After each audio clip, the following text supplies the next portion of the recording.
नमस्कार मित्रों, नमस्कार। आप सबको मेरा नमस्कार। मेरा नाम अश्विन वैद्य है।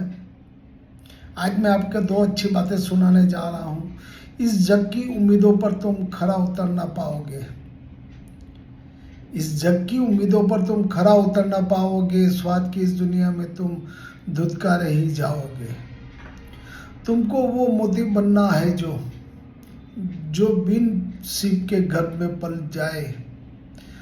तुमको वो मानव बनना है। तुमको वो मानव बनना है जो हर स्थिति में ढल जाए। इतिहास रचो, फौलाद बनो, हर मुश्किल को भी कर जाओ।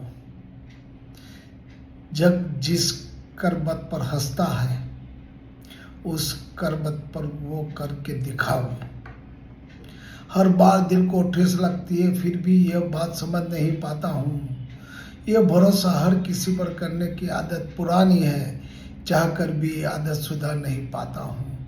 टूटी है उम्मीदें और दिल में भी दर्द होता है, फिर भी हर रिश्ता दिल से निभाता हूँ।